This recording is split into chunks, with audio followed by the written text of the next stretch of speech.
तो आज की क्लास में स्टार्ट करते हैं हम वोल्टमीटर।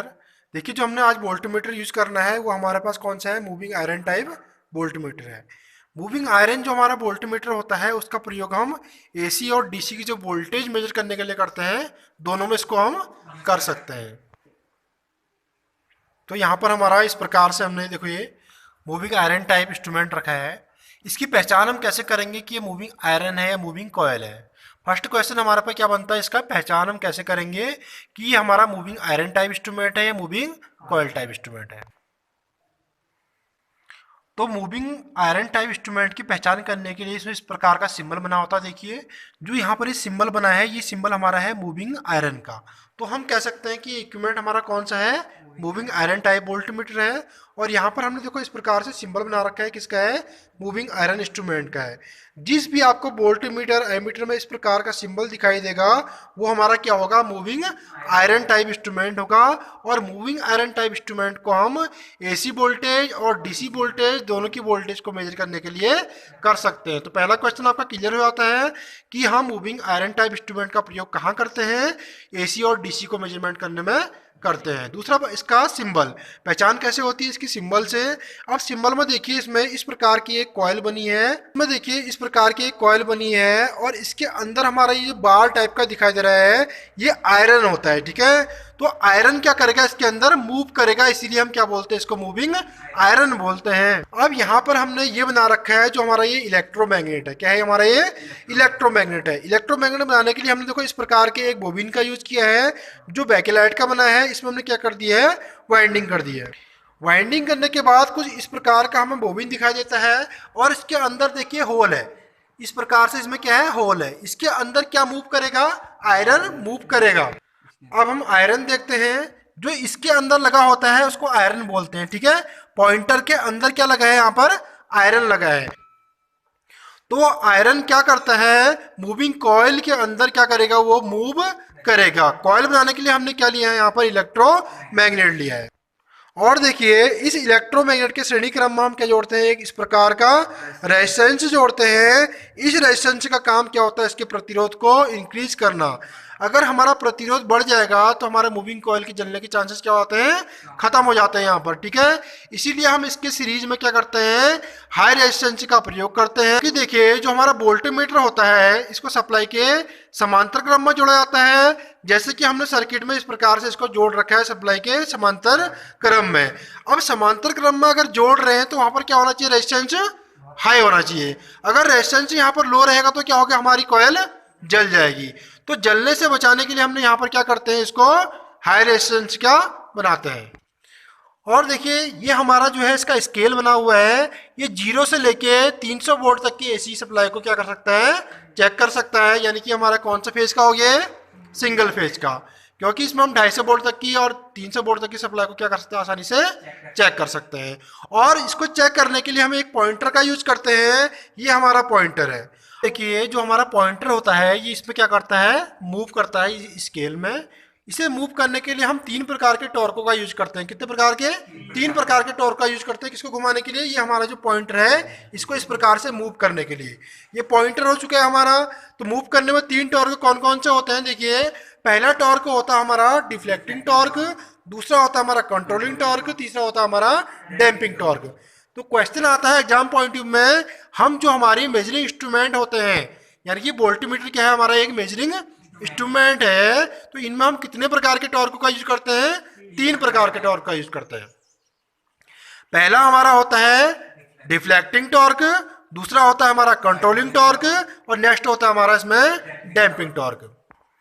तो देखिए, जब हम सिंगल फेज के वोल्टमीटर को सप्लाई देते हैं तो उस कंडीशन में हमारा स्टार्टिंग में कौन सा टॉर्क काम करेगा, यहाँ पर डिफ्लेक्टिंग टॉर्क। तो हमारी सुई देखो इस प्रकार से मूव करती है, इस प्रकार से आगे की ओर सुई क्या करेगी, मूव करेगी। जब ये इस प्रकार से मूव करेगी तो कौन सा टॉर्क लगता है इसमें, डिफ्लेक्टिंग टॉर्क लगता है स्टार्टिंग के समय। तो एग्जाम पॉइंट में ये भी क्वेश्चन आता है, स्टार्टिंग में हमारा मेजरिंग इंस्ट्रूमेंट में कौन सा टॉर्क यूज होता है, तो कौन सा होता है, वो डिफ्लेक्टिंग टॉर्क यूज होता है।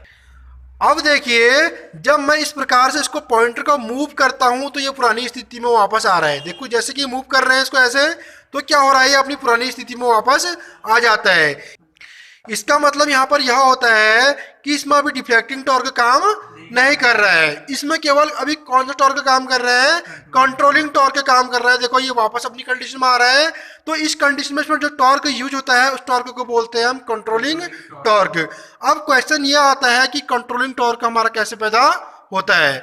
तो कंट्रोलिंग टॉर्क हमारा जो स्प्रिंग लगी होती है हमारी इस प्रकार के पॉइंटर में जो हमने स्प्रिंग लगा रखा है, ये स्प्रिंग क्या करता है, इसको पुरानी कंडीशन में क्या करता है, वापस ले आता है। तो पुरानी कंडीशन में वापस ला रहा है, तो यही क्या करता है, उसको कंट्रोल करता है हमारे किसको, मेजरिंग इंस्ट्रूमेंटों को। क्लियर हो गया।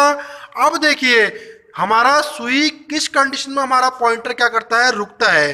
मान लो हमें इस सर्किट में 250 वोल्ट सप्लाई चेक करनी है, तो उस कंडीशन में क्या होता है, मेरा पॉइंटर ही 250 वोल्ट पे रुक जाता है या पहुंच जाता है। तो उस कंडीशन में होता क्या है, जो हमारा डिफ्लेक्टिंग टॉर्क होता है, ये टॉर्क किसके बराबर हो जाता है, कंट्रोलिंग टॉर्क के बराबर।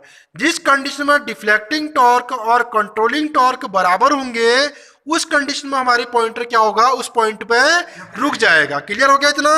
अगर अब देखिए अगर होता क्या है, इस कंडीशन में जब मैं इसको घुमा रहा हूं, ठीक है, तो ये अपनी पुरानी कंडीशन में वापस आ रहा है, तो यहाँ पर डिफ्लेक्टिंग टॉर्क हमारा 0 है और कंट्रोलिंग टॉर्क हमारा क्या है, यहाँ पर मैक्सिमम यानी कि अधिकतम है। इसीलिए वो अपनी पुरानी कंडीशन में क्या दे रहा है, उसको वापस दे रहा है। क्लियर हो गया। अब यहाँ पर देखिए एक क्वेश्चन और इम्पोर्टेंट बनता है, और ये क्वेश्चन होता है हमारा कि हमारा सुई किस कंडीशन में रुकता है, किस कंडीशन में रुकता है, जिस कंडीशन में हमारा डिफ्लेक्टिंग टॉर्क और कंट्रोलिंग टॉर्क क्या होते हैं, बराबर होते हैं, उस कंडीशन में हमारा पॉइंटर क्या हो जाता है, रुक जाता है। और नेक्स्ट क्वेश्चन देखिए यहाँ पर एक इंपॉर्टेंट क्वेश्चन और बनता है, और ये क्वेश्चन यह बनता है, देखिए जो हमारा डिफ्लेक्टिंग टॉर्क होता है और कंट्रोलिंग टॉर्क होता है, ये डिफ्लेक्टिंग टॉर्क और कंट्रोलिंग टॉर्क एक दूसरे के विपरीत कार्य करते हैं, यानी कि अपोजिट कार्य करते हैं। इस कंडीशन में देखो डिफ्लेक्टिंग टॉर्क 0 है, तो कंट्रोलिंग टॉर्क का मान क्या हो रहा है, अधिकतम हो रहा है। तो इसका मतलब क्या है कि दोनों क्या कर रहे हैं, एक दूसरे के विपरीत कार्य कर रहे हैं, एक बढ़ेगा तो दूसरा क्या हो जाएगा, घट जाएगा। इस कंडीशन में क्या होगा, जब दोनों की कंडीशन बराबर होती है, उसी कंडीशन में हमारा क्या होता है, वोल्टमीटर काम करता है। ठीक है, हो गया। अब देखिए हम नेक्स्ट टॉर्क की बात करते हैं, जिसको बोलते हैं हम डैम्पिंग टॉर्क। कंट्रोलिंग टॉर्क हमने कर दिया है, जो कंट्रोल करने के लिए काम करता है। और एक अब देखिए यहाँ पर एक इंपॉर्टेंट क्वेश्चन और बनता है कि हमारा कंट्रोलिंग टॉर्क के लिए हमने क्या यूज करते हैं। तो क्या यूज करते हैं, यहाँ पर देखो ये स्प्रिंग का प्रयोग करते हैं, जो इसके अंदर इस प्रकार से इसमें लगाया गया है। दूसरा क्या होता है, इसके नीचे वेट, क्या होता है, वेट, जिसको बोलते हैं हम ग्रेविटी कंट्रोल। तो वेट लगाकर भी हम इसकी कंट्रोलिंग कर सकते हैं, और स्प्रिंग लगा के भी क्या कर सकते हैं, इसकी कंट्रोलिंग को हम कर सकते हैं। 2 क्वेश्चन आपके ये भी बन जाते हैं। अब नेक्स्ट हम बात करते हैं डैम्पिंग टॉर्क की। देखो डैम्पिंग टॉर्क क्या होता है, जिस कंडीशन में मेरी सुई मूव करके, अब देखिए जिस कंडीशन में हमारी सुई मूव करके यहाँ पहुँचती है 250 वोल्टेज पे, उस कंडीशन में देखो हमारी सुई कुछ इस प्रकार से हिलती है, ठीक है, थोड़ा आगे थोड़ा पीछे, थोड़ा आगे थोड़ा पीछे। तो इस प्रकार के मूव को रोकने के लिए हम क्या यूज करते हैं, डैम्पिंग टॉर्क का यूज करते हैं। और इसके लिए हम यूज क्या करते हैं उस कंडीशन में, और डैम्पिंग टॉर्क को करने के लिए यहाँ पर हम यूज करते हैं एक किसकी, एल्युमिनियम की डिस्क की। तो यहाँ पर देखिए जो हमारा पॉइंटर होता है, बड़े उपकरणों में इसको किया जाता है, और यहाँ पर हम एक डिस्क लगा देते हैं एल्युमिनियम की, और उस डिस्क में क्या करते हैं, हम ब्रेकिंग करते हैं, एडी करंट ब्रेकिंग, जिसके कारण हमारी क्या करती है, डिस्क पकड़ने के बाद, जिस कारण क्या होता है, देखो हमारी डिस्क रुक जाती है ब्रेक के द्वारा, और हमारा पॉइंटर क्या होता है, स्थिर हो जाता है। और देखो जो हमारा ये उपकरण है, इस उपकरण का नाम क्या है, हमारा वोल्टमीटर का, ये एनालॉग टाइप है। कैसा है, एनालॉग टाइप। तो एनालॉग टाइप उपकरण में क्या होता है, थोड़ा फ्लक्चुएशन चलते रहता है, तो यहाँ पर हमें डैम्पिंग टॉर्क की उतनी आवश्यकता नहीं पड़ती है। अगर हमें किसी लेबोरेटरी में किसी चीज को फिक्स करके मापना है, मेजरमेंट करना है, तो वहां पर हमारा डैम्पिंग टॉर्क का होना क्या होता है, आवश्यक होता है। या कोई महंगी चीज को हम यूज कर रहे हैं, मेजरमेंट कर रहे हैं, तो वहां पर क्या होगा, आपका डैम्पिंग टॉर्क क्या होना चाहिए, एकदम प्रॉपर तरीके से वर्क करना चाहिए। क्लियर हो गया। अब जैसे कि हमारा जो डिजिटल इक्विपमेंट होते हैं वो एक्यूरेट रीडिंग को दिखाते हैं, तो इसका मतलब ये होता है कि डिजिटल उपकरणों का उपयोग हम एक्यूरेसी को चेक करने के लिए करते हैं, एकदम एक्यूरेट को। अगर हमें एनालॉग टाइप से एक्यूरेट चेक करना होगा, तो हमारी क्या होनी चाहिए, डैम्पिंग ब्रेकिंग टॉर्क का ब्रेकिंग क्या होना चाहिए, एकदम ओके होना चाहिए। जिसके लिए हम एल्यूमिनियम की डिस्क भी यूज कर सकते हैं, या फिर एयर फ्रिक्शन ब्रेकिंग को भी यूज कर सकते हैं।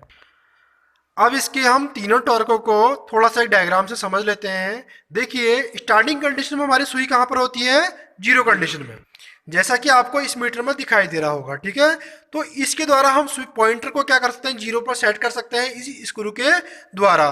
तो स्टार्टिंग में हमारा पॉइंटर रहता है जीरो कंडीशन में, और जैसे ही हम इसको सप्लाई देते हैं तो इसमें डिफ्लेक्टिंग टॉर्क का मान बढ़ता है, जिसके कारण हमारा सुई क्या करता है, डिफ्लेक्ट करता है, यानी कि इस प्रकार से मूव करता है। तो इस प्रकार से जब ये जीरो से आगे की ओर बढ़ता है, इस कंडीशन में हमारा डिफ्लेक्टिंग टॉर्क आगे की ओर मूव करता है, यानी कि हमारी सुई आगे बढ़ती है।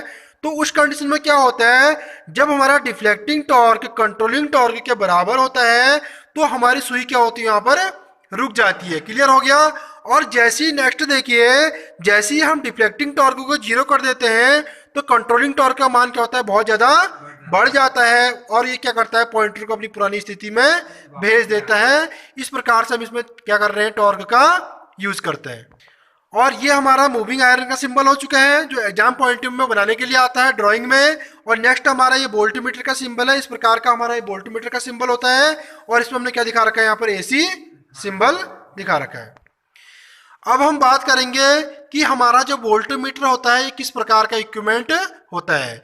देखिए वोल्टमीटर को जैसे ही हम सप्लाई देते हैं तो क्या करता है, ये इसकी रीडिंग को एकदम दिखा देता है, यानी कि इंडिकेट करता है। तो ये कौन सा इक्विपमेंट हो जाएगा, हमारा इंडिकेटिव उपकरण। ठीक है, देखो ये इंडिकेटिंग हमारा क्या हो जाएगा, उपकरण हो जाएगा। क्लियर हो गया। जिसको हिंदी में क्या बोलते हैं हम, सूचक उपकरण। क्या बोलेंगे, सूचक उपकरण। क्योंकि हमारे पास तीन प्रकार के इक्विपमेंट होते हैं।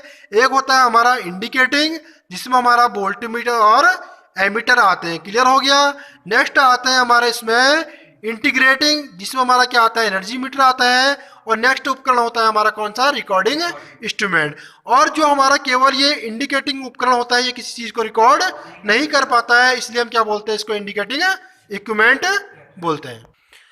अब इसमें हम दो तीन क्वेश्चन को रिवीजन कर लेते हैं। देखिए फर्स्ट क्वेश्चन आता है कि मूविंग आयरन टाइप इंस्ट्रूमेंट का यूज कहाँ करते हैं। तो कहाँ करते हैं, एसी और डीसी दोनों को मेजरमेंट करने में, एसी सप्लाई और डीसी सप्लाई को। नेक्स्ट क्वेश्चन आता है इसमें कि इसमें कितने प्रकार के टॉर्क का यूज करते हैं हम। कितने प्रकार के करते हैं, तीन प्रकार के करते हैं, डिफ्लेक्टिंग टॉर्क, कंट्रोलिंग टॉर्क और डैम्पिंग टॉर्क। और नेक्स्ट क्वेश्चन यहाँ पर देखिए बनता है कि स्टार्टिंग में कौन सा टॉर्क यूज होता है, तो डिफ्लेक्टिंग टॉर्क यूज होता है। क्लियर हो गया। जिसके कारण हमारी पॉइंटर क्या होता है, डिफ्लेक्ट करता है। नेक्स्ट क्वेश्चन यहाँ पर एक बहुत बड़ा क्वेश्चन बनता है, देखिए कि हम वोल्टमीटर को सप्लाई के सीरीज में कनेक्ट करते हैं या फिर पैरेलल में कनेक्ट करते हैं। तो कैसे करते हैं इसको हम, सप्लाई के पैरेलल में। अब यहाँ पर एक क्वेश्चन ये बन जाता है, अगर हमने इसको गलती से पैरेलल की जगह अगर सीरीज में कनेक्ट कर दिया हो तब क्या होगा। ठीक है, तो उस कंडीशन में देखिए, पहली कंडीशन में हमने क्या कर रखा है, ये हमारा वोल्टमीटर है, इसको हमने देखो सप्लाई के क्या जोड़ दिया है, पैरेलल यानी कि समांतर क्रम में जोड़ा है। इस कंडीशन में क्या होता है, जो हमारा न्यूट्रल और फेज होता है, इसके दोनों को पॉइंट को कहाँ जोड़ना होता है, एक को न्यूट्रल के साथ, एक को फेज के साथ, इस प्रकार लोड के समांतर क्रम में। तो क्या बोलेंगे हम इसको, पैरेलल सर्किट। अगर गलती से देखो हम इसको कैसे जोड़ देते हैं, सीरीज में, तब क्या होगा। तो इस सर्किट को हम प्रैक्टिकली समझते हैं कि वोल्टमीटर को पैरेलल में जोड़ने से क्या होगा और सीरीज में जोड़ने से क्या होगा। पहले हम यहाँ पर क्या करेंगे, अपने वोल्टमीटर को यहाँ पर असेंबल करके दिखाएंगे कि किस प्रकार से हमने वोल्टमीटर को असेंबल करना होता है। तो असेंबल करने के लिए सबसे पहले क्या करेंगे, हम इलेक्ट्रोमैग्नेट, ये इस प्रकार का बोबिन दिखाई गई है, इस बोबिन के अंदर हमें क्या फिट करना होता है, यहाँ पर आयरन को यूज करना होता है।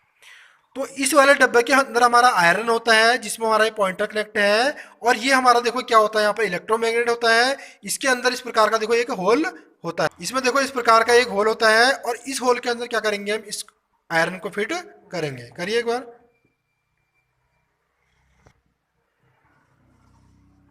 इस प्रकार फिट करने के बाद इसकी फिटिंग हम इस वाले इसके बेस प्लेट में करेंगे। तो इस प्रकार इसको कनेक्ट कर रहे हैं, देखिए जो हमारा ये है, इलेक्ट्रोमैग्नेट को कनेक्ट यहाँ पर किया जा रहा है। अब देखिए इलेक्ट्रोमैग्नेट को हमने बेस प्लेट पर कनेक्ट कर दिया है। अब देखिए यहाँ पर इलेक्ट्रोमैग्नेट को हमने बेस प्लेट पर कनेक्ट कर दिया है। अब इसके देखो दो टर्मिनल निकलते हैं यहाँ पर वायर के, एक हमारा ये वाला है, एक हमारा ये वाला है। अब यहाँ पर क्या करेंगे, हम इसके एक के सीरीज में यानी कि फेज वाले के सीरीज में क्या कनेक्ट कर देंगे, एक रेजिस्टेंस को ऐड कर देंगे इस प्रकार से, एक वायर को इसके इस पॉइंट से, दूसरे वायर को यहाँ पर। क्लियर हो गया। और जो इसका दूसरा पॉइंट ये वाला बचता है, इसको हम न्यूट्रल सप्लाई से क्या करेंगे, कनेक्ट कर देंगे। अब देखिए इस प्रकार हमने कनेक्ट कर दिया है। इसके सीरीज में हमने एक 10 किलो ओम का रेजिस्टेंस को लगा दिया है। अब हम क्या करेंगे, अब हम इसके स्केल को यहाँ पर लगाएंगे। तो इस प्रकार यहाँ पूरी वोल्टमीटर की ये असेंबलिंग हो चुकी है। असेंबल करने के बाद हम इसको सप्लाई देते हैं। देखो 250 वोल्ट का ये है। जोड़ने के लिए इसको इस प्रकार सप्लाई के हम समांतर क्रम में कनेक्ट करेंगे। लोड के जो हमारा ये लैंप लगाएंगे, लैंप होल्डर, इसके पैरेलल में इसको लगा देते हैं। इस प्रकार से ये वायर कनेक्ट कर रहे हैं। देखो अभी देखिए यहाँ पर ये इस पॉइंट में काम कर रहे हैं। दो वायरों की यहाँ पर लूपिंग कर दी है वोल्टमीटर में।